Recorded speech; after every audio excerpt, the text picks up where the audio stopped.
I think this setup is about how I want it. All right. Hello. My name is Jordan. I don't exactly know if I'm going to change the name of my channel, but for now, my name is Jordan. And this is my tier list. So, over the past couple of months of with quarantine and stuff, I've been really bored.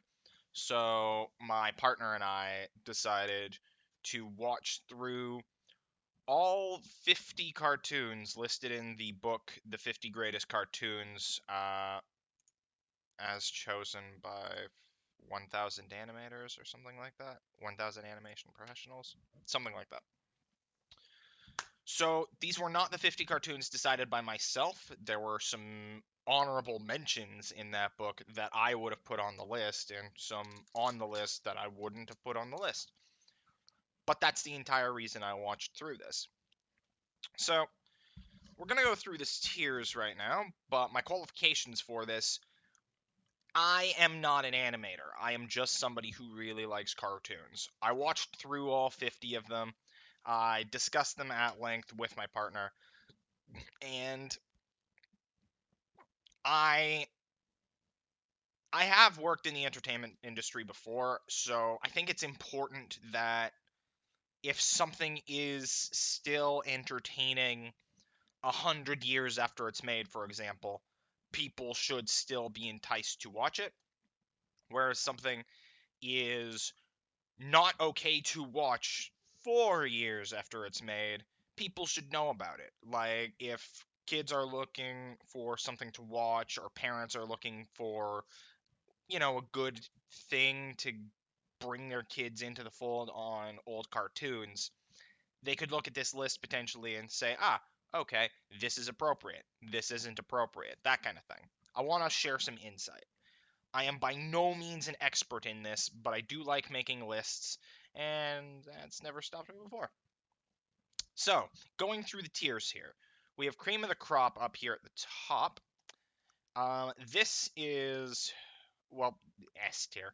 This is the best of the best that I have on the list. There are 6 cartoons that I and Abby um, viewed as the best of the 50. It was initially supposed to be 5, but 2 of them ended up tying for 5th place. So cream of the crop goes to 6, I guess. These are phenomenal. These I would absolutely recommend to anybody. These, I think, held up no matter what time period it was from. And yeah, could not get any better, could not recommend any more. Then we have Almost Perfect. These ones are ones that were fantastic to watch. We had a great time. We absolutely enjoyed every bit of it. But it wasn't as good as Cream of the Crop. So it goes in Almost Perfect. Great cartoon, would recommend. These ones had a couple of flaws. Nothing too serious, nothing that really detracted too heavily from the cartoon.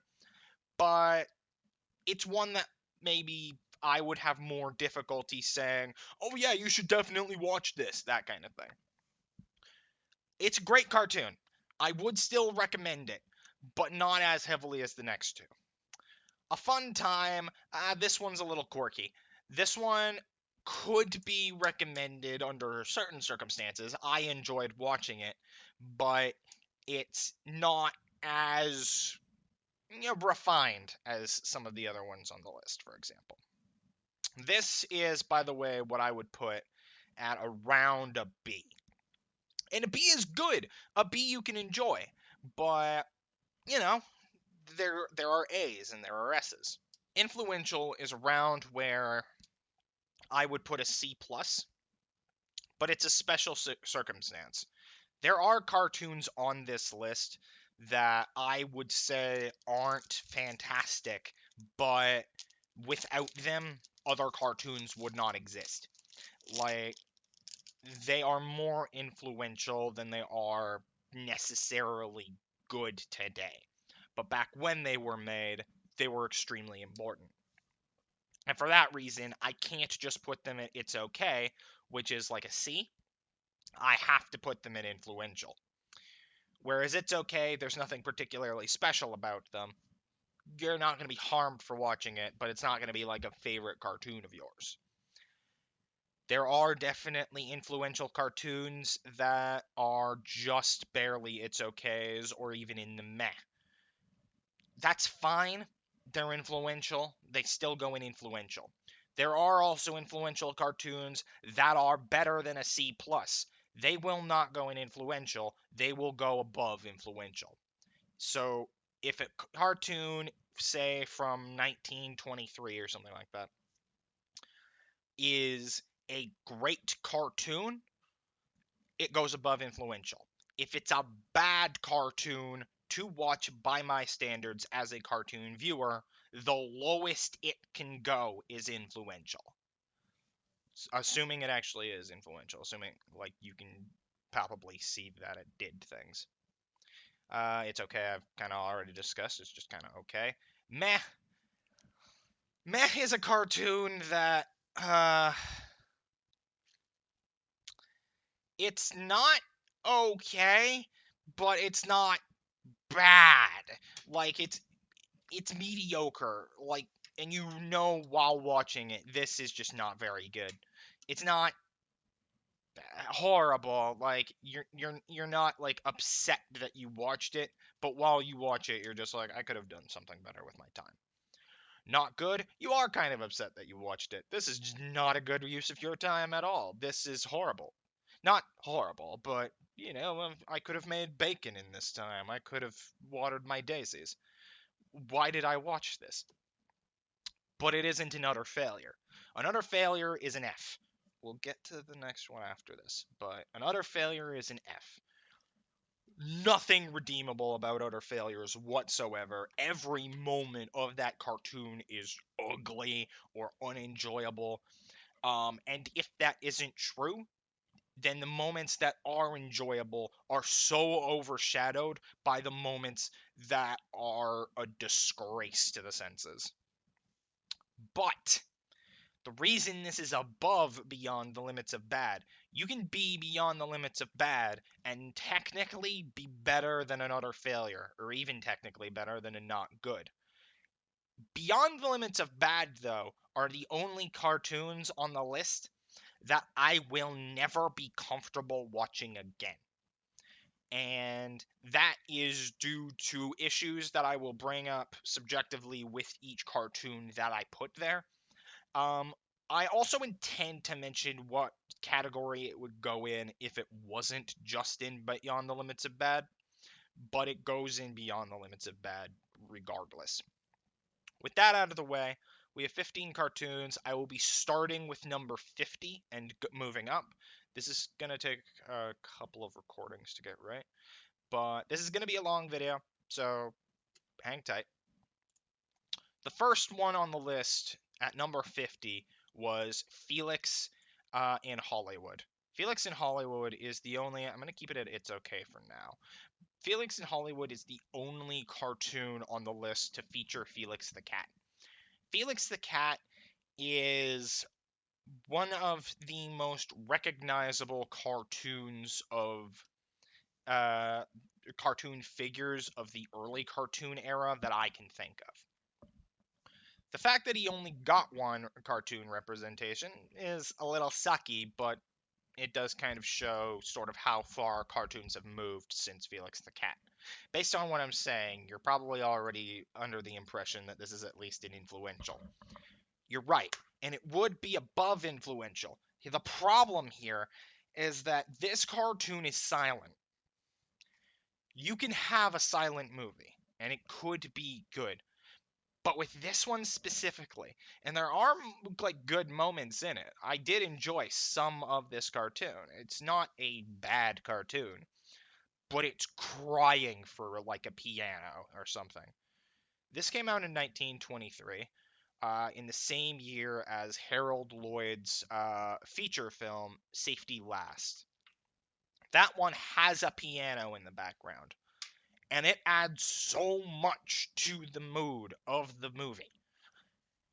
It would offer so much to Felix in Hollywood. If it did have music in the background, I would be comfortable putting it at a fun time. As of now, however, it's just influential. And there's nothing wrong with that. Felix the Cat, fine to watch if you are into cartoon history. Felix the Cat will typically not do you too wrong, as far as I know, but it just didn't really do it for me. It goes in influential and no higher. Next up, we have where is it? Where is it? Where is it? The Dover Boys at Pimento University. So this one is 49th on the list. It is a Looney Tunes cartoon at 49th on the list. It is a Looney Tunes cartoon at 49th on the list. And yet, while watching through all of the cartoons on the list, this one was number one until Abby and I made it to the top 5 cartoons listed in the greatest cartoons book. This one was 49th on the list, and we viewed it as better than every cartoon from 6 to 50. Is it better than any of the cartoons from 1 to 5? Maybe. But this is phenomenal. The fact that this was allowed to go into public domain by Looney Tunes, to me, shows that they didn't really know how good Dover Boys was. Otherwise, they probably would have marketed it a little bit stronger. That's just me, though.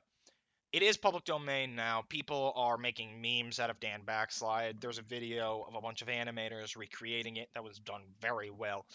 But just watching the basic video, it takes a little bit to really get into the juice of the cartoon. But it is outstanding. And I would absolutely recommend this to anyone watching this video. Dover Boys at Pimento University, or I believe it's called, or The Rivals at Rugford Hall. 100% recommend. And I don't think you can go wrong watching this cartoon.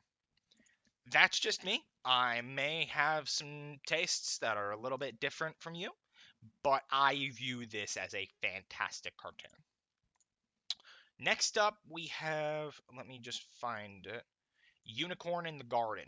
Unicorn in the Garden is the first one on the list, I believe, done by people who aren't necessarily as renowned for doing mainstream cartoons. They may have done some cartoons before, but I've never heard the name William T. Hertz. I don't think that I know of any of the works that they've done before. Unicorn in the Garden is based off of, if I recall correctly, it's a French book. I don't know much about the book, but I will say that I did greatly enjoy the cartoon. I dropped it in Great Cartoon Would Recommend. So, this cartoon is really good. I think that if you watch this cartoon, you will enjoy this cartoon. It's not that funny. There are some moments to it, but I definitely prefer my cartoons to be funny. But it is still very good. I'm gonna put it at almost perfect for now. If I get to a point where there are too many almost perfects, I may decide to bring it back down to great cartoon. Nevertheless, though, I really liked Unicorn in the Garden. I think you would too. It is a very good cartoon to watch. It's one of those ones that's pretty easy to find on YouTube, which I can't say for the next one on the list. But yeah, Unicorn in the Garden was great. I really, really like it. The next on the list is, I'm just trying to find the image. I know it's called a corny concerto. Here it is. So this is a Looney Tunes one where initially when I saw it, I thought it was a response to Disney's Fantasia because it's two cartoons set to music with very little dialogue, if there is any, except for Elmer Fudd in between the cartoons. The thing is, there's only two. If this was one, I feel like it would have done better for it because it could have focused a lot on that one. If this was 3, I feel it would have become better for it because it would have been more of a complete package. The 2 that it has aren't necessarily bad cartoons, but it didn't feel like a fully fleshed out cartoon to me. So while looking back at it, I was really only able to put it at it's okay. Because it's okay. It's not bad. Like, it's a fine cartoon. It didn't really do anything wrong. It's just not my thing. It's not great. And I can't really say it's not very good because it made it onto the list. I mean, it's animated well. Um, it's good, but it's not great. It's all right. Oh boy. So the next one, the next one at number 46 on the list is Quasi at the Quackadero. Oh boy.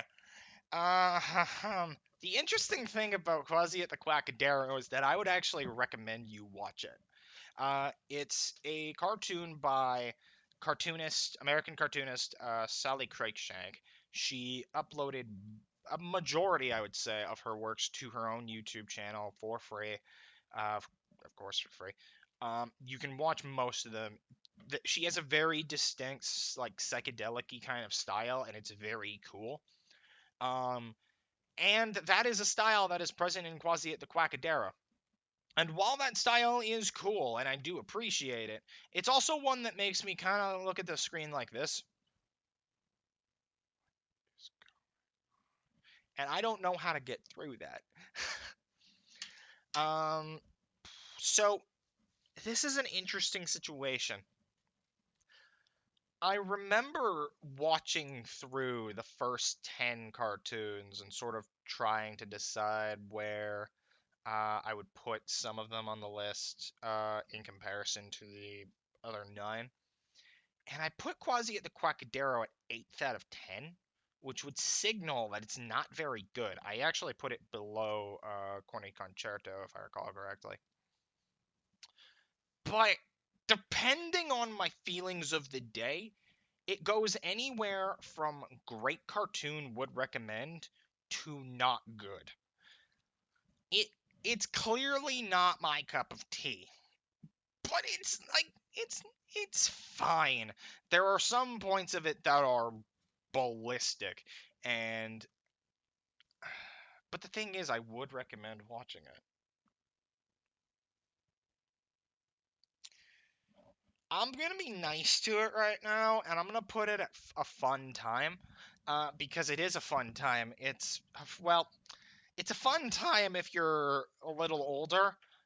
If you're a little younger, I'm gonna put it down at like meh, but I am a little older, so I'm able to at least. I've seen it more than once. I was willing to watch it more than once, and by that logic, I suppose it's better than meh.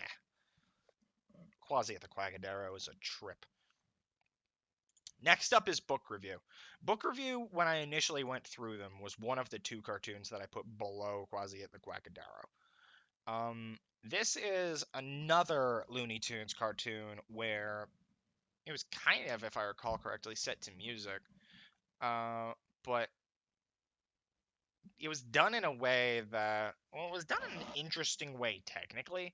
Like, it had a bunch of book characters like fighting each other, which in concept sounds quite cool. I just didn't really like it. It didn't sting anything for me. Like, maybe I'm wrong. None of this is like definitive by any means. Maybe you enjoy something about this that I don't. But I just thought this one was kind of weird and a little bit boring. It's not an utter failure. Um, I don't know whether to put it at not good or meh. Um, so maybe I have a few too many. Maybe I have a few too many rows.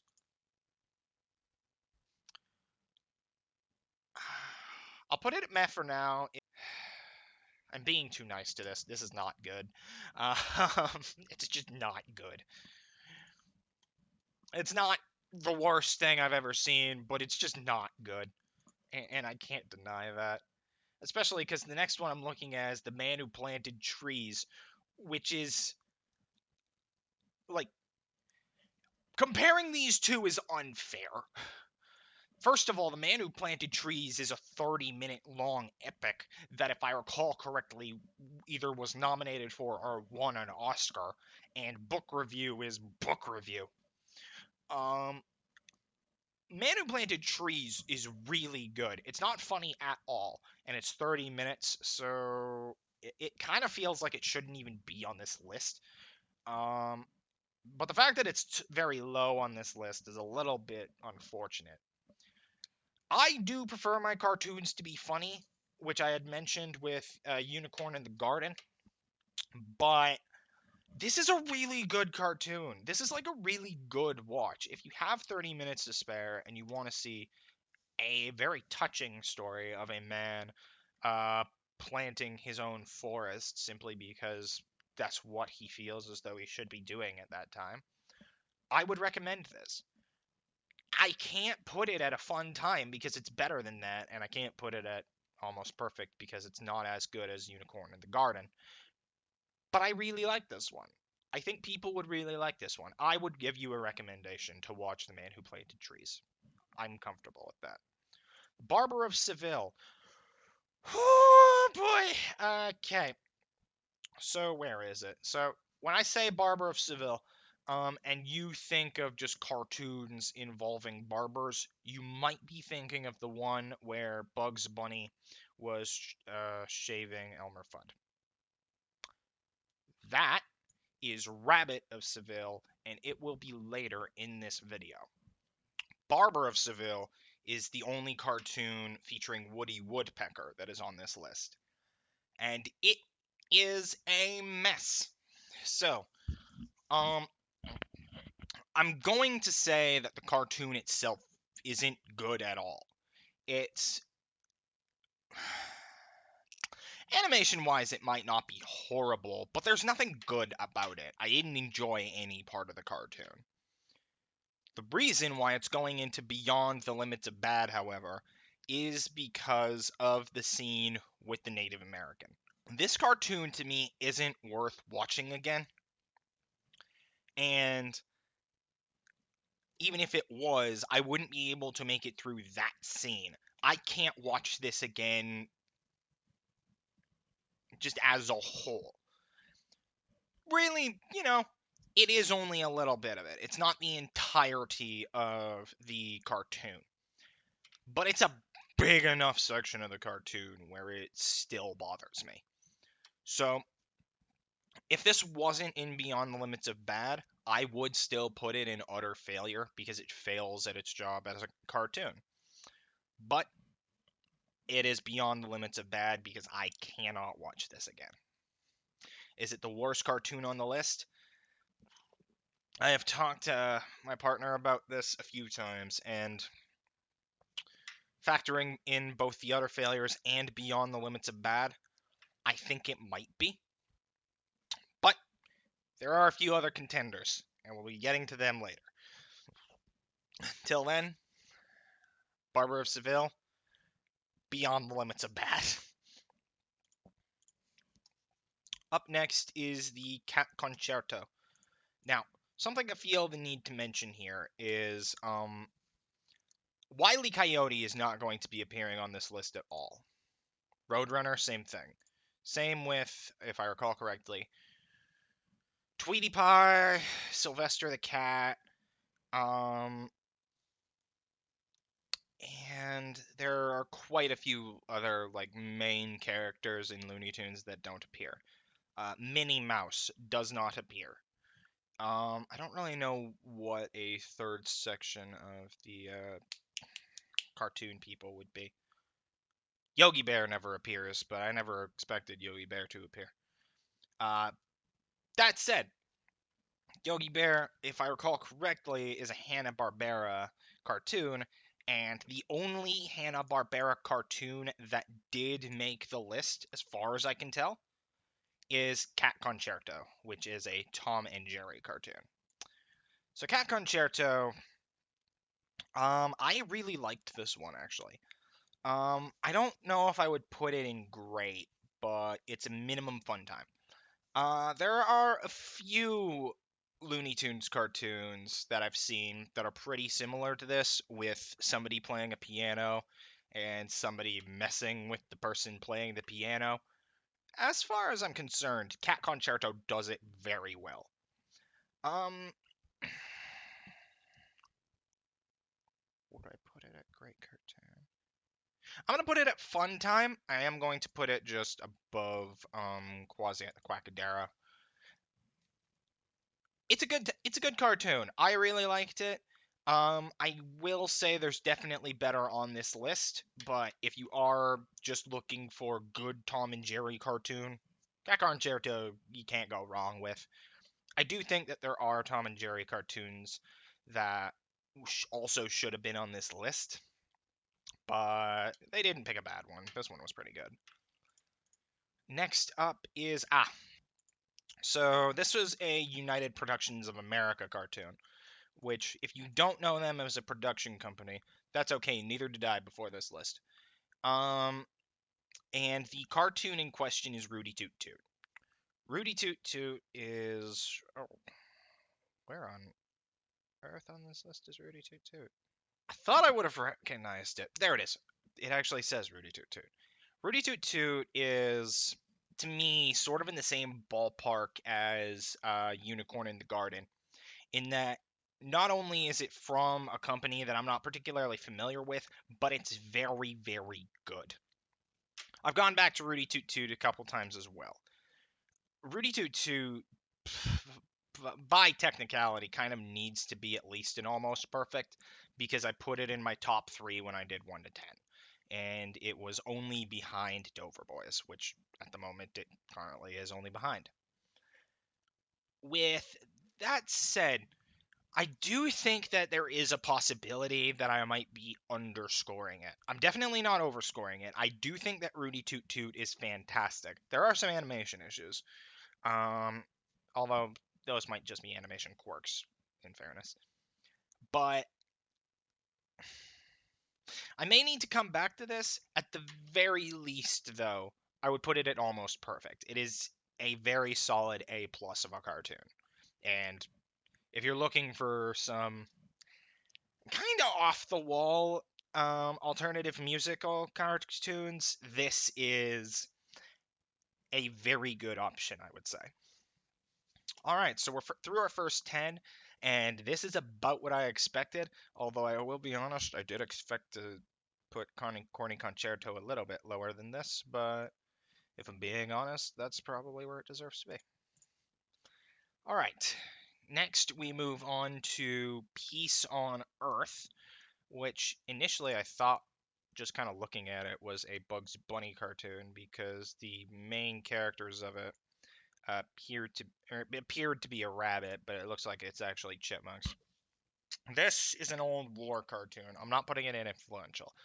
This is an old war cartoon about how, and I believe this was just at the beginning of World War II, about how the world is taken over by animals after humans kept like trying to kill each other over stupid things, and it was just kind of like reclaimed, including religion and songs and stuff, by rabbits and chipmunks and deer and all these sorts of animals. In many ways, it's probably one of the cutest cartoons on the list. Um, I didn't enjoy it. Well, I did enjoy it. I don't. I probably shouldn't say it like that. I did enjoy it. I don't think I enjoyed it as much as some of the other sort of uncommon producer cartoons, I would say. Like, it's definitely not in the same echelon as Rudy Toot Toot or Unicorn in the Garden for me. Um, it's good though. Hmm. Okay. So I'm gonna take a quick look at what the other cartoons in this list of 10 are, just so I could get a good idea of where I would put it. Okay, I would put it top 5, I think. Yeah, I'll put it Fun Time. It's I think it's better than It's Okay, but eh, yeah, a fun time. It's a good cartoon. I think you'd enjoy it. Would I necessarily recommend it to everybody? Not necessarily. It's not funny, but it's good. It's cute. It's a nice time. The next one after this is Little Red Riding Rabbit. So there are three cartoons on this list that are based around Little Red Riding Hood. Two of them we'll get to later and were like a package deal by animator Tex Avery or director Tex Avery. One of them is Little Red Riding Rabbit. Little Red Riding Rabbit was the only one of the three that I had seen before making this list. It's with Bugs Bunny as the rabbit. Uh, Bugs Bunny is not Little Red Riding Hood. Bugs Bunny is a gift from Little Red Riding Hood to the grandmother. And the wolf is just like, oh, I don't need Little Red Riding Hood. I can just eat a rabbit. That's fine. And I liked this when I first saw it. The issue is that uh, it. Okay. So it's a fine watch.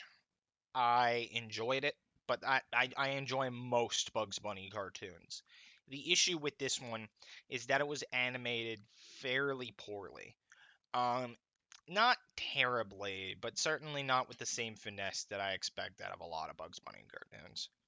And I feel like that may be just me saying that because I didn't grow up with Little Red Riding Rabbit. I watched it fairly late into my teenage years. The more that I'm looking at this, the more I want to put it at It's Okay, but it's markedly better than Corny Concerto. So I'm gonna take back my rating on Corny Concerto and bring it back to down to meh. Corny Concerto is still not bad, but I do think I was being a little generous when I gave it It's Okay. Little Red Riding Rabbit actually is just okay. Corny Concerto is fine. It's not good, and it is worse objectively than Little Red Riding Rabbit. I'm able to pretty easily differentiate in ratings between the different Bugs Bunny cartoons. At least I think I can. Next up, we have Bambi Meets Godzilla. I get the joke,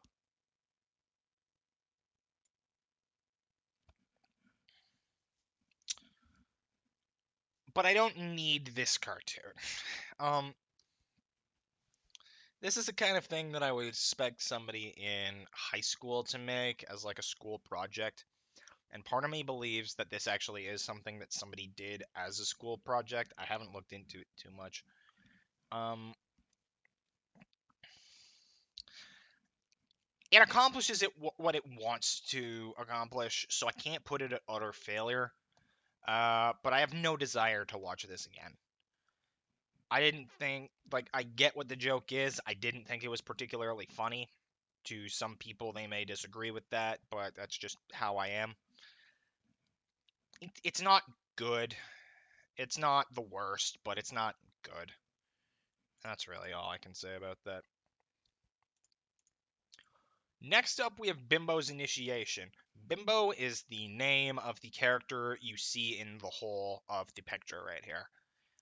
Now, Bimbo's Initiation is the first of three Betty Boop cartoons that are on this list. And of the three of them, Bimbo's Initiation is my favorite. Does that necessarily mean that it's a cream of the crop tier? No. But I am willing to say that it's at least a grade. Bimbo's Initiation did some things in that cartoon that actually shocked and surprised me in how interesting it was. The animation style used in Betty Boop is sort of what I default think of when I think of 1930s cartoons. And I didn't watch Betty Boop, so that's just sort of how the aesthetic of Betty Boop has transcended its own cartoons. Cuphead to me looks like a Betty Boop cartoon. Um, I would put it above The Man Who Planted Trees and below Unicorn in the Garden.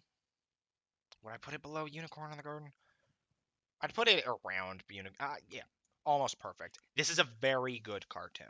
It's a little inappropriate for children in some aspects, just near the end. But just as a cartoon, if you're like 10 and up, I'm saying that this is a really good thing for you to watch.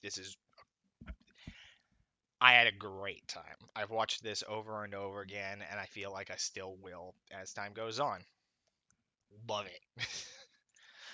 Abby wasn't as big of a fan, but I definitely was. And the thing about Bimbo's Initiation was, as good as I liked it, it was only third place in its section of 10. Second place was Feed the Kitty. Now, Feed the Kitty is a Looney Tunes cartoon with, you might have actually seen this one. It's the one with the dog that brings the small cat home and tries to like hide it from its owner, because he didn't want the cat to be like taken away from him. And thing about this, when I think of Looney Tunes, I think of Daffy Duck, I think of Bugs Bunny, and I think of Porky Pig. I don't think of Mark Anthony the dog. I think of Hector as my first pick of Looney Tunes dog, actually, but I don't think of Mark Anthony very much. So I didn't expect to like Feed the Kitty as much as I did, but Feed the Kitty is phenomenal. I truly believe that Feed the Kitty, it's not the funniest cartoon, and it's not what I would consider the best cartoon of the list, but everything that Feed the Kitty tries to do, it does perfectly. The fact that it was below the Dover Boys to me is just a testament of how good the back end of Dover Boys was. Because the front end of Feed the Kitty, I would actually say, is a little bit better than the front end of Dover Boys, but Dover Boys still absolutely slaps in the second half. Feed the Kitty deserves to be in the cream of the crop, though. Feed the Kitty is one of my top 6, and I have no qualms about saying that. It is a phenomenal cartoon. And if you haven't seen Feed the Kitty up to this point, but you consider yourself somebody who likes Looney Tunes cartoons, you should watch Feed the Kitty. Feed the Kitty was second place in that group of 10. The first place cartoon was, let me just see if I can find it, Alibaba Bunny right here. So that one also goes in cream of the crop. So I am going to address this. Beyond the Limits of Bad will include some distasteful cartoons. Now, I mentioned that Barber of Seville was in that category because of how it portrayed Native Americans. Alibaba Bunny does make fun of presumably Middle Eastern cultures in it, but A, not very much, B, not in the same way, and C, I didn't leave that cartoon believing anything about Middle Eastern people. I didn't leave that cartoon with any prejudices against them. I didn't immediately think, oh, they're dumb, oh, they're violent, anything like that. I thought something along the lines of, they don't like their stuff being stolen by a rabbit and a duck. I grew up with Alabama Bunny. It's possible that maybe I've just sort of become desensitized to any possible offense that I'm not aware of. As far as I'm concerned, it is an S tier cartoon. You might disagree. I personally love Alibaba Bunny, and for me, it is a cream of the crop. Does that mean it's going to be for everybody? No. But I would say that it's probably safe for you. You're probably going to be okay watching Alibaba Bunny. And like that's just my opinion on this. Next up, we have You Ought to Be in Pictures, which, if I recall correctly, no. Freeze Feeling also did Little Red Riding Rabbit, so this is his second appearance on the list. Friz Freeling is the first name I think of when I think of Looney Tunes. I know Chuck Jones did a lot of stuff with it too, but Friz Freeling is like the name I think of because it was the first one I was initially like brought up to remember. You Ought to Be in Pictures is a very good cartoon, and I think that people should watch it. Compared to some of the other ones in the list, I believe I had this one put at fourth. And let me just make sure. Yeah. Okay, that's so far about where it should go. Um, yeah, I think Great Cartoon Recommend is a good place for You Ought to Be in Pictures. I think people should watch it. It's a good cartoon. It really does a good job of melding in cartoon with reality. I think that there are some scenes in it that didn't need to be there, but for the most part, it's just a good time. And while it may not be my favorite on the list, I will say that I'd like to watch it again. It's a good cartoon. I had a good time. And I think you would too. That's why I'm putting it there. That's around where I would call an A, not necessarily a plus, but an A. And to me, it is an A cartoon. Next up, we have Superman. Oh boy. This was not to my taste. It wasn't like an offensive cartoon, but I thought it was kind of mediocre. There were some parts of it that were very cool, but there were some cuts to it, which I feel like they only did to avoid being portrayed as sexist. The problem is they made the cuts so obvious that you're very able to figure out what was supposed to be there. Did I enjoy the cartoon? It was all right. I didn't really think about it after watching it, and I'll be honest, it hasn't really stuck out to me for a lot of what it did. I mostly just remember that there were moments where there were Superman. Interestingly enough, this was done 10 years after Bimbo's initiation and by the same person. And of course, I vastly prefer Bimbo's initiation. To me, it's just kind of, it's alright. It's not quite in its okay, but it's just, it's there. If you want to watch it, I can watch it again. Maybe gain some new appreciation for it, but it's okay. I'm thinking actually, maybe I should put it in influential because it is Superman. It was like the first, as far as I know, the first comic book cartoon, short form cartoon. But okay, the first Spider-Man cartoon, which I believe was the one that I grew up with, came out in 1967, 26 years after the release of Superman. By that logic, there was definitely some groundwork that Superman did. To me, it's a meh cartoon, but I can't deny that it was influential. So I'm going to move it above meh to influential. It was all right. Um, yeah, it was all right. It's definitely influential, and it deserves to have at least a C plus. I would feel bad giving it a what is a C minus. I would feel bad giving it a C minus over the fact that it helped build what comic book cartoons are. Still not my favorite cartoon. Next up, we have The Cat Came Back. Okay, so I already watched this one long before this list became a part of my consciousness. This is like The Man Who Planted Trees and a couple other ones that we'll get to later. This was a Canadian broadcasting company cartoon done to the song, which I initially thought was done by Raffi, but he just did a cover of it, I'm pretty sure. But the cat came back the very next day. Cat came back, and the animation is not fantastic.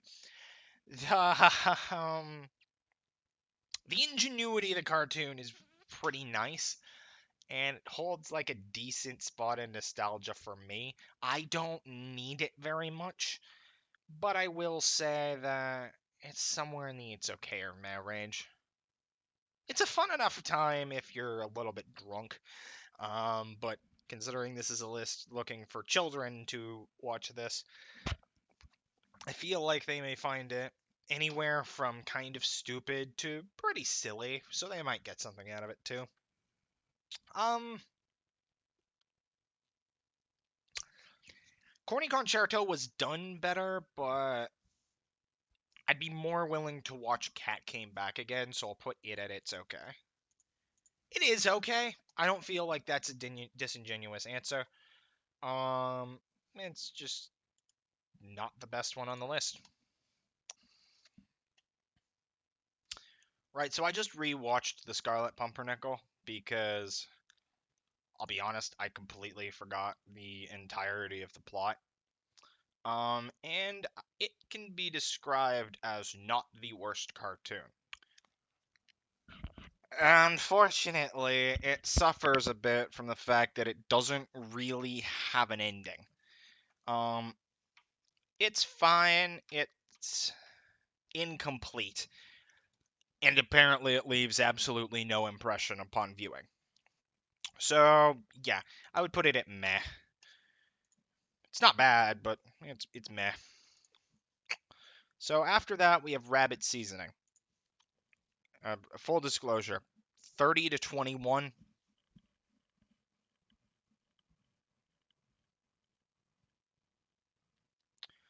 That said, rabbit seasoning is a quality cartoon. Rabbit seasoning is part of the duck season, rabbit season trilogy. The one beginning with Rabbit Fire, which did not make the list, and ending with Duck Rabbit Duck, which did not make the list. Both of which I think are very good cartoons, and honestly a little bit more complete than Rabbit Seasoning.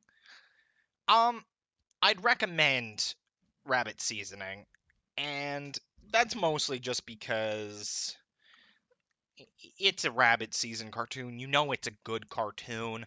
It's fun. It's a laugh. It's really good when paired with the other two. On its own, it's a good cartoon, but when you compare it to the other two, to me, it is inferior. In case anyone's wondering, I would put Duck Rabbit Duck at almost perfect, and I would put Rabbit Fire at cream of the crop. But Rabbit Seasoning's a good cartoon. It's perfectly fine. One thing to worry about. It it was my number one for 21 to 30. We've got some stuff to go through. Next, we have Toot Whistle Plunk and Boom.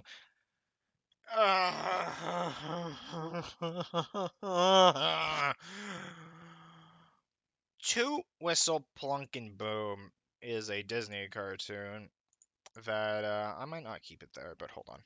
It's a Disney cartoon which explores the history of music, and the image that the list gives for Toot Whistle Plunk and Boom is makes it appear more interesting than it actually is. It's really not good. And I remember leaving book review thinking I didn't like this cartoon. I remember leaving Bambi Meets Godzilla and I thought I didn't like this cartoon. I left Toot Whistle Plunk and Boom and I was just like, I hated this cartoon. It There are some moments where it's cute, but none of it lined up to me. And I think there are much better Disney cartoons. There are much better singing animal Disney cartoons. We don't need Toot Whistle Plunk and Boom. So let's move on from it. So after Toot Whistle Plunk and Boom is Northwest Hounded Police. So one thing I feel I should mention: the Scarlet Pumpernickel includes Sylvester the Cat, which I completely forgot about while I was going over characters who weren't included in any of the cartoons on the list. Um, Northwest Hounded Police includes Droopy in what I believe to be his only appearance on the list. No, Northwest Mounted Police is a one gag cartoon. It's guy breaks out of prison and then everybody where he goes he finds Droopy, then he screams, then he runs, then he finds Droopy, then he screams, then he runs. Now, is that a make for a bad cartoon? Not necessarily. Um, but it has a pretty basic premise, and I feel like that's sort of understood from what I just said. Still, it's not a bad watch, so yeah, I'll put it in a fun time. I don't think there's anything particularly wrong with it. It's just kind of formulaic. It's not particularly special. It's itself. It's itself. Next up, we have Clock Cleaners, the first appearance by Mickey Mouse on the list, unless you count Bimbo's Initiation, but I don't know if that's actually Mickey Mouse. Clock Cleaners is a cartoon where Donald Duck, Bugs Bunny, and Goofy are working at the top of a really big clock that they have to clean, and things keep going wrong. It's very basic, and there are definitely moments of it that are good, but for the most part, I think it's just okay. Um, I feel like I feel like Looney Tunes does gags better than Disney, whereas Disney does feeling better than Looney Tunes. For the most part, that's not always true. Um, so having them do a gag cartoon to me is a nice change, but they could have they they're out of their element. So we have another Disney cartoon right after that, and that would be The Brave Little Tailor, which, if let me just check, was released a year after Clock Cleaners. This one I thought was a lot better, actually. Um, it's not amazing, but I would say it is at least a fun time. I thought that watching this cartoon, it was very clear that they put a lot of care into the cartoon, whereas the plot was silly but okay. I enjoyed it. Abby enjoyed it. We both left it thinking it was all right. I believe it placed second place for cartoons that we had watched in that list. Northwest Hounded Police actually didn't rate that high, but I put it in a fun time upon reflection. But A Brave Little Tailor definitely deserves that, although I will put it ahead of Northwest Mounted Police or Hounded Police because it deserves better. Not much better, but better. Next, we have The Big Snit. The Big Snit goes in utter failure. Uh, The Big Snit is another cartoon from CBC in the same vein as The Cat Came Back. Unlike The Cat Came Back, though, I didn't find it fun in any place, and there was no nostalgia to back it up. It was mostly just really disturbing. And in parts where it wasn't disturbing, it was unpleasant and boring. I wouldn't watch this again. It's not beyond the limits of bad, but it's not good. It's not good, but it's worse than the not good category. I can't exactly go over what it is that I hate about this because the plot was thrown together with such little care that a lot of it just doesn't really stick out to me. Would I recommend it? No. Is it worse than Book Review? Yes. Is it worse than Toot Whistle Plunk and Boom? I would say so. Um, yeah, to me it is an utter failure. It is an utter failure. Is Toot Whistle Plunk and Boom actually an utter failure, or is it just not good? I remember hating Toot Whistle Plunk and Boom.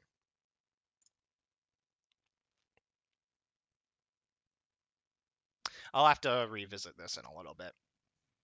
Next, we have Ted Parmalee's 1953 take on A Telltale Heart. Now, initially I thought I had seen this. Turns out I had actually seen The Cask of Amontillado, which is another Edgar Allan Poe poem about something completely different, but I had seen a cartoon for that. This one initially rated fairly decently in the list, but upon reflection, I can't give it much better than an It's Okay simply because it's not really a cartoon. It's mostly just a slideshow. It's not bad, but they didn't write anything and they just put um, pictures to reciting of a poem, which makes for a decent visual interpretation of the poem, but not a fantastic cartoon. It's okay. Next, we have Little Rural Riding Hood. Now, I don't know if you can see the image, but that is the big bad wolf about to make out with Little Rural Riding Hood. Um, this is the sequel to the other one, which I'm not going to say the title of yet. And this one I found better. I didn't find it good, but I found it better. I don't want to watch this again.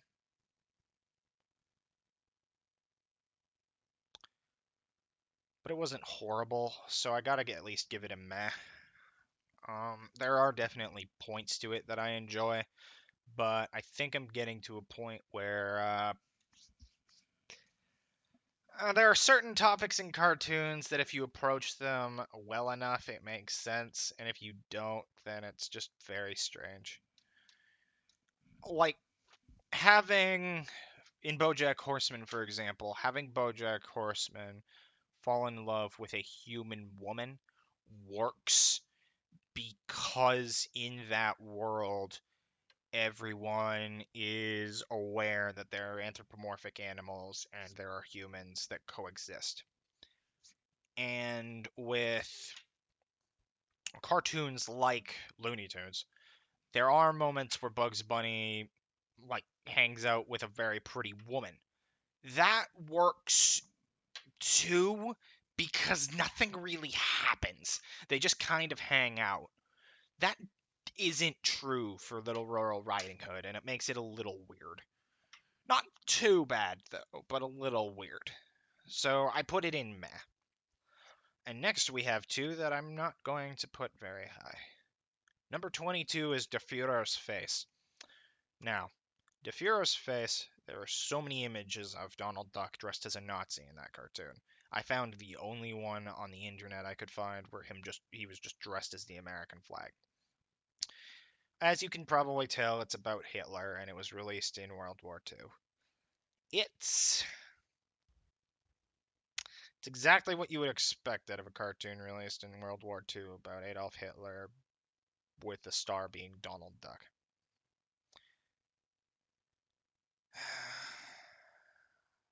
So, it's not as bad as Barber of Seville in my eyes, but it is beyond the limits of bad. It is very uncomfortable to watch, and it is not something that I would find suitable for children.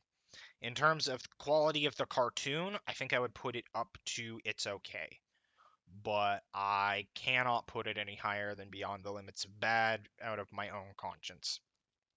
Speaking of that, next up is Coal Black and the Seven Dwarves.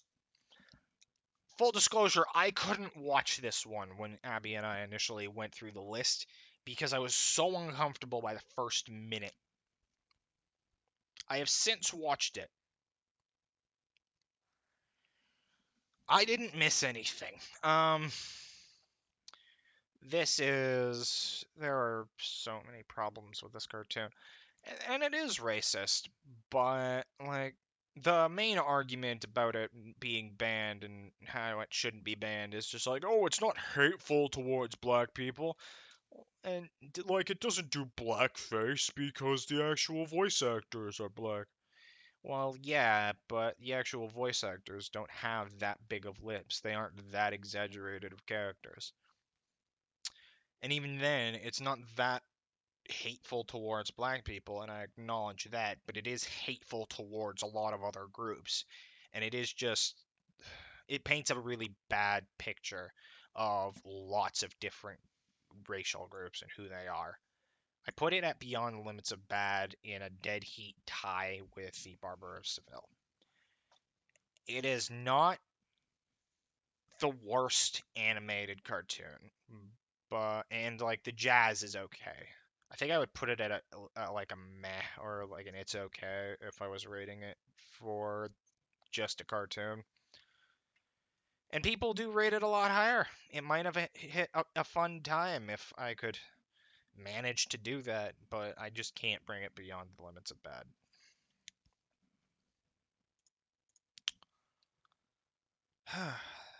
So we're through the first 30, and this is the third part of the video so far, so I've actually been recording for well more than an hour.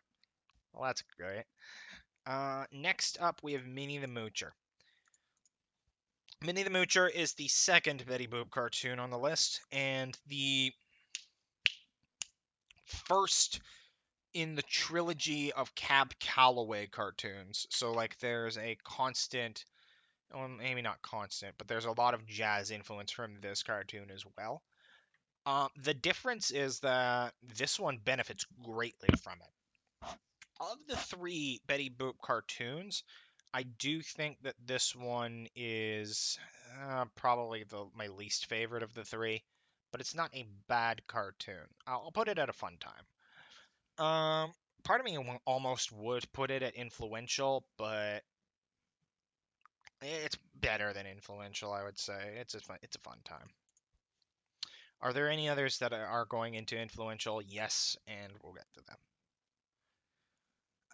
By the way, I'm not 100% accurate when it comes to influential. If any of the ones below the influential line you consider an influential cartoon, that's perfectly valid.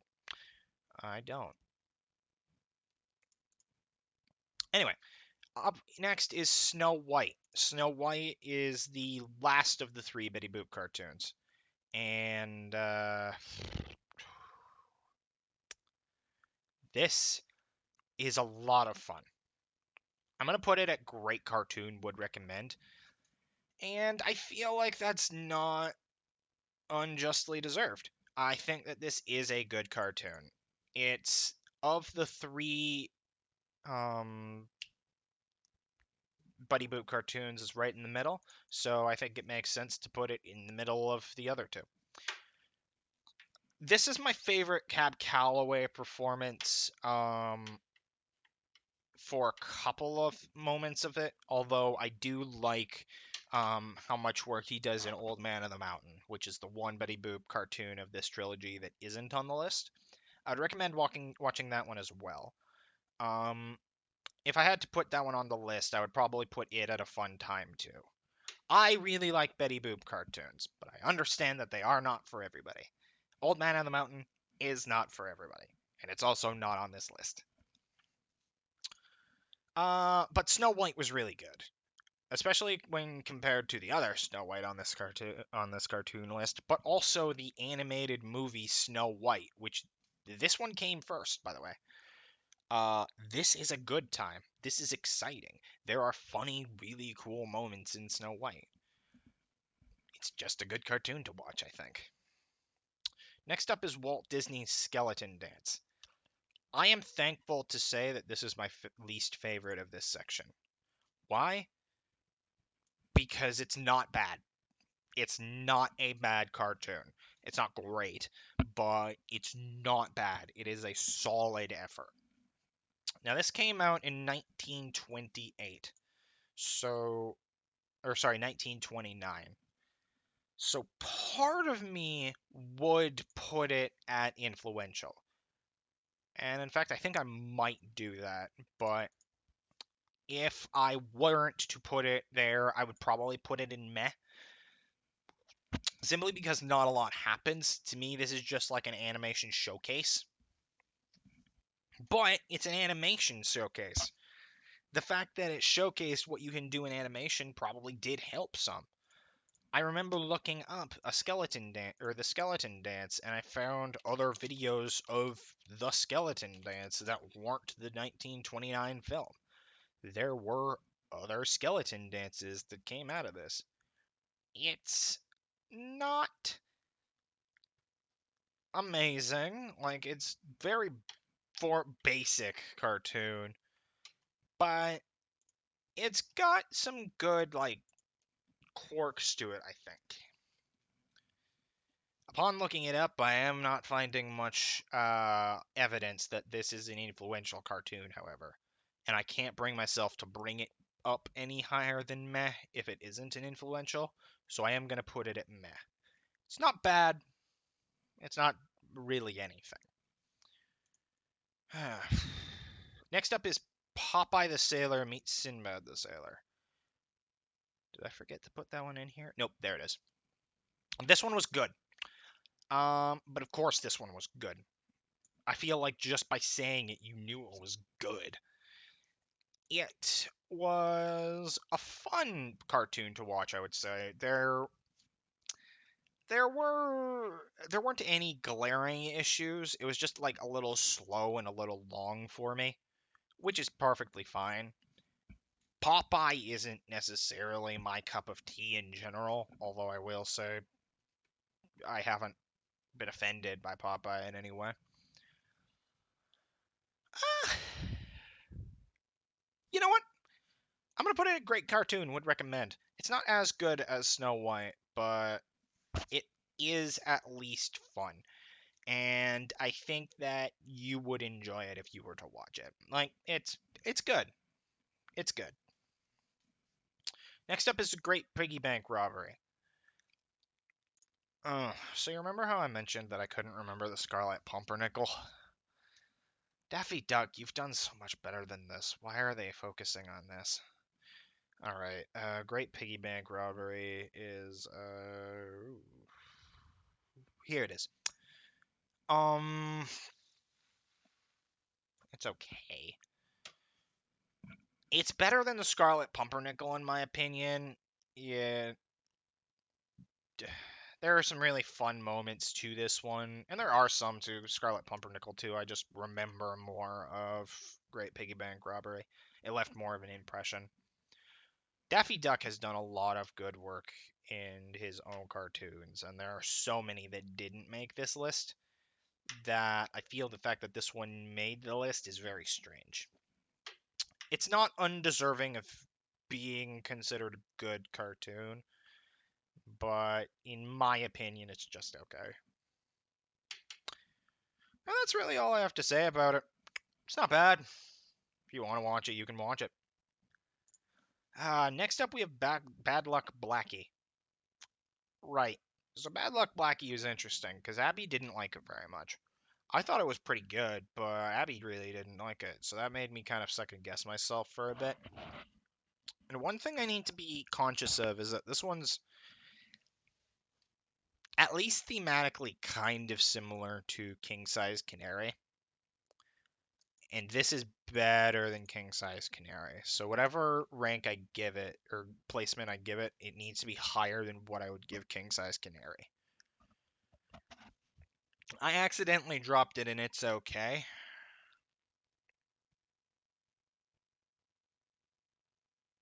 I think I'm going to leave it there. It's not a bad cartoon. I can have fun with it in certain aspects, but it's kind of divisive, as can be seen from myself and my partner. And yeah, it's fine. You're not gonna dislike the cartoon in any way. It's another one that it doesn't have any particularly shining moments, and I think that's part of the reason why Abby wasn't impressed. What she was impressed by was the old mill, and this I agree with. So the old mill is outstanding. It's not an S tier to us, but I think I actually am going to move it past even past Rudy Toot Toot. The only reason I'm not putting it in Cream of the Crop was because we saved Cream of the Crop for our top six, and that's it. This one just got edged out of the top six. If we were to consider it a bit more heavily, the old mill might have made it, but it didn't in this circumstance. That is not a statement on whether or not this is a good cartoon, though, because it really is. This is another Disney one, And once again, I do believe that Disney is better when they're cute than they are when they're like heavily gag focused. They can be gag focused and it can work. We'll get to that. But this one is so adorable and it is so nice. Ah, I really like the old mill. It's not a perfect cartoon, but it is very close. So yeah, it deserves an A plus, S minus, whatever I have that one listed as. Next up is Steamboat Willie. You know Steamboat Willie. Everybody in the world knows Steamboat Willie. I don't need to talk about Steamboat Willie. The only thing I need to say about Steamboat Willie is less good than I remember. It goes in influential almost by default because I do prefer Brave Little Tailor to it in terms of just the general Disney cartoons. It's great for the time. This was released in 1928, which is the year I said that Skeleton Dance was released. That was 1929. And it looks better than Skeleton Dance, so I am justified in putting it above that. But like some moments are just like, why did you put this in the cartoon? And you can tell that they're still experimenting with things, which is totally fine. But it's 2020 now, and experimentation has gone a long way. There's a lot more you can do with a cartoon, and I'm not as impressed by Steamboat Willie now as I was back then. Back when I was younger, not back in 1928. I wasn't around there. Nobody I know was around then. Next up is Rabbit of Seville. See, I said Rabbit of Seville would be on this list. Rabbit of Seville is also an almost perfect. I'm going to put it just behind Rudy Toot Toot. This one I grew up adoring, and I still do. This one initially I had ranked above the Old Mill, and Abby had it the other way around. Ultimately, we agreed that the Old Mill was slightly better, but Rabbit of Seville is still a really good cartoon. This is I really like the parts, the Looney Tunes cartoons where Bugs Bunny sings. I don't know why. We'll get to some others later, I'm assuming. I'm assuming. I know for a fact. But I really like the ones where he sings. I like the ones where it seems like they put in a lot of effort to not only make a entertaining cartoon, but also have like entertaining songs theming into the cartoon. I think that works really well, and I've always adored Rabbit of Seville. I can't not adore Rabbit of Seville. It's an almost perfect cartoon as far as I'm concerned. Next up, we have number 11, which is The Three Little Pigs. You, do I even need to talk about The Three Little Pigs? I mean, I do for this cartoon, but okay, I'm going to put it in meh. I'm realizing now that I'm not really putting that many cartoons into not good. I'm going to move this one to the end. If I think about Red Riding Hood later and it needs to go lower, I can do that. Three Little Pigs is alright. It's mostly just a little bit too chipper and a little bit not enough substance for me.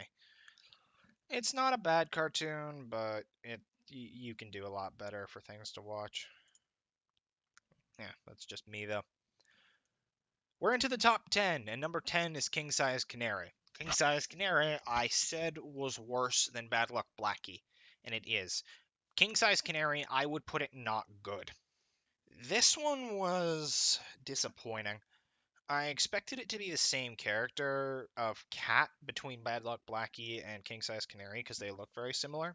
And if it was that way, then I would have enjoyed it more. But it was just stupid. I don't really know where Abby sits on this one, but I know that she wasn't a big fan of it either. There were worse ones in the top 10 than King Size Canary, but King Size Canary doesn't deserve any mercy. Moving on. Next up, we have Gerald McBoing Boing. Gerald McBoing Boing, the cartoon series, I watched a bit of as a kid and I enjoyed. Gerald McBoing Boing, the cartoon, this one might surprise some people, but this is going to be my third utter failure. This one insulted me. The message of this cartoon is if you can't make your parents money, you're useless as a child. There are so many different ways this cartoon could have been good that they just chose not to take. I didn't find any of it endearing. I didn't find any of it motivating. I was furious by the time I finished Gerald McBoing Boing. And I feel like that's not the point of Gerald McBoing Boing. Like I feel like I can watch Gerald McBoing Boing and not be angry. But it would take some time, man. And I'm just not ready for that. Number 8 is Porky in Wacky Land. Porky in Wacky Land is very similar to another Porky Pig cartoon called Doe for the Dodo. The difference here is I believe Doe for the Dodo is color and Porky in Wacky Land is black and white. There are some differences other than that, but mostly it's very similar. So if you've watched Doe for the Dodo, you don't really need to watch Porky in Wacky Land. And I've watched Doe for the Dodo many times. Overall, I would say this cartoon is, I was about to say a fun time, but it is very weird. Yeah, I'd put it at a fun time. If I put Doe for the Dodo at a fun time, I can't really deny that Porky in Wacky Land is a fun time. Doe for the Dodo did improve on some aspects of Porky in Wacky Land, but ultimately, most of the groundwork is very much the same, so I would be lying to myself if I put it any lower. Next up, we have Red Hot Riding Hood. Oh, God. You know how I said Little Red Riding Hood was not as bad as the prequel? This is the prequel. I am very tempted to put it Beyond the Limits of Bad. And the interesting part for this is that if I don't put it at Beyond the Limits of Bad, I would put it at utter failure. So no matter what, it's not going past the bottom two. And for that reason, why should I bother? I'm not going to make an excuse for it. I'm never going to watch this again. It is awful. It's not as disgustingly offensive in certain aspects as Barber of Seville, but it's got something. I just can't do it, and I refuse to do it. Next, we have the top 6, and number 6 is Gertie the Dinosaur. Gertie the Dinosaur is the only one on this list that is more than 100 years old. And if I recall correctly, I think it's the only one that isn't cel shaded. Yeah, all the animation looks like it was just very single line kind of drawings, which is perfectly fine. This is another cartoon that's half human, half real world, half cartoon. What am I saying? Unlike Felix in Hollywood, though, the fact that this doesn't have music doesn't bother me. And I think that's because of the interaction with the real world. It's at the minimum an influential cartoon because it was the first, like, really big time cartoon in media. But the thing is, I think it's better than them. It's not much better than them. I think I would give it a fun time, maybe. A fun time is getting really full. Actually, you know what? I'd put it at Great Cartoon Would Recommend. The fact that this one is 106 years old, and there are still moments in it that upon first watching, I wasn't immediately bored by, and in fact legitimately laughed at, is impressive, and it does need to be rewarded. This is a good cartoon. You should watch it. It will impress you if you're an animator, and if you're not an animator, then you should still get some enjoyment out of it. Next up, we have One Froggy Evening, which I'm also going to put into Great Cartoon Would Recommend. That one you've seen before. It's "Hello, my baby, hello, my honey." I can do it so much better than that, I swear. This one, I feel it's fantastic as a cartoon, but I do feel like it's overplayed a little bit. And the fact that it's number 5 when there are, as we can see, at least 8 cartoons so far that I view as better than it. And quite a few that I would view as in line with it, although I will put it at least above Rabbit Seasoning. Um, it's very good, but I think that very good, like an A, is what it deserves. It is an A cartoon. You should watch it. It's not the greatest cartoon of all time, and that's okay. Now, interesting thing about the final four. Of the final four, 3 of them are in my top 6. One of them isn't in the top 6, but is still very, very much a worthy cartoon. So, let's go. Number 4, Duck Dodgers in the 24th and a half century. Boom. Not even a question into the top 6. I'm putting it above both Alibaba Bunny and Feed the Kitty. That is a stellar cartoon. That, by the way, isn't it below Dover Boys. That's it, mostly tied with Dover Boys, because I can go either way with them on some days. There was so much in Duck Dodgers that other cartoons at that time never had the gall to do. There is nothing I would change about Duck Dodgers, and there are other Duck Dodgers cartoons, yes. This one is phenomenal, but I think you should watch all of the Duck Dodgers cartoons. I think you should watch, realistically, I think you should watch any cartoon with Marvin the Martian in it. I think that he is a very good side character. But this is just. You've probably seen Duck Dodgers in the 24th and a half century, unless you're fairly young. If you are fairly young, you owe it to yourself to see this cartoon. It is a blast. I will admit it is a little bit shorter than I thought it was, and it crams a little bit of the climax into the end in a way that I thought it didn't, but it still really works as a cartoon. Yeah, it's still very, very good. The band concert is the only Disney cartoon that is in my top 6. I remember watching band concert when I was fairly young. I can't remember why, but it is one of the ones that's a fairly old Disney cartoon that I do remember. I didn't remember liking it as much as I do now, but it is great. Now, this is the one that's tied with Feed the Kitty, so I could go either way with which one is better and which one is worse. Well, there is no worse. They're both fantastic cartoons. That is musically very interesting, and I think that there's a lot of fun to be had with the instrumentation of it. But Feed the Kitty again is so precious. Feed the Kitty is perfect in every aspect that it does. Band concert isn't perfect in every aspect it does, but the aspects which it is perfect in are perfect in a better way, I think. I think you should watch both, is the takeaway that you should get from this. But yeah, band concert's phenomenal. Finally, we have the top 2.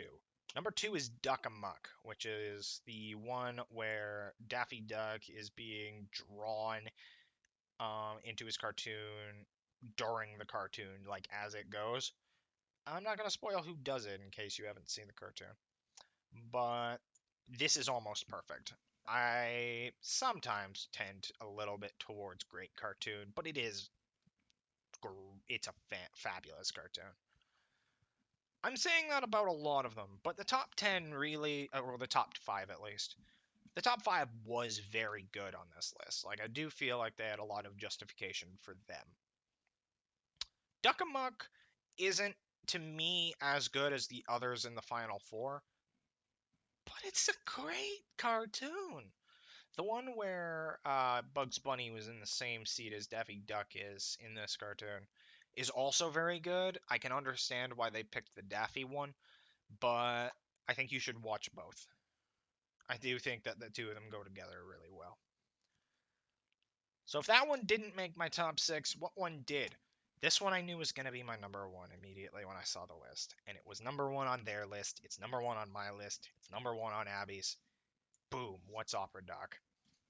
What's Opera Doc is the pinnacle of what Looney Tunes has been able to do in their short form cartoons. There's not a moment of What's Opera Doc where I was not amazed by it as a child, and I have carried that amazement through every viewing of that cartoon. I'm getting a little bit emotional, and I have been getting a little bit emotional when I watched the watched the cartoon recently.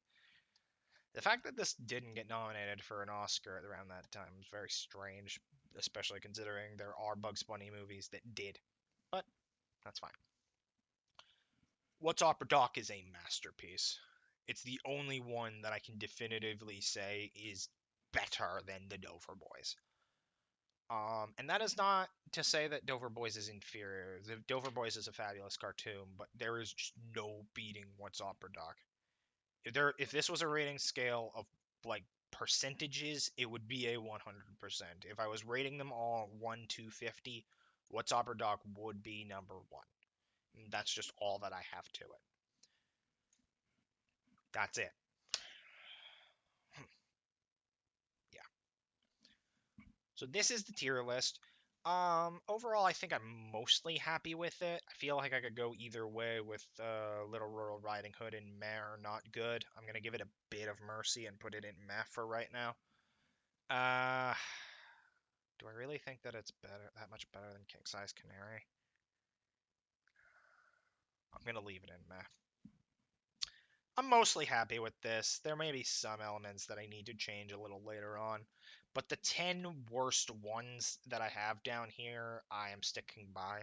And Meets Godzilla isn't particularly bad. It's just so short and unimpactful that I can't bring it above not good. That's just my opinion. So the takeaways from this are that there are cartoons from really every discipline that made it into my great would recommend. There are independent cartoons ish. There are Looney Tunes cartoons. There are Disney cartoons. There are two Betty Boop cartoons, a Pop Guy cartoon, and one from 1914. The Tom and Jerry cartoon and the Sally Cruikshank cartoon are both at my top two spots for a fun time. So really, everything is represented fairly well here, as far as I can see. If you have another opinion, I would love to hear it. I do plan on making more lists like this for other things in the future. But yeah, these are the 50 greatest cartoons as ranked by me. Um, Once again, those are the 50 greatest cartoons decided by animators and then ranked by me. So if I was doing a list of 50 greatest cartoons, it would not include any of the ones below influential. It just wouldn't. It might not even include a lot of the ones in a fun time. It would have to include the ones in influential though. But why would they put the big snit into this? Ah, but that's my list. I hope you gained some insight about cartoons, and yeah, take care, everyone.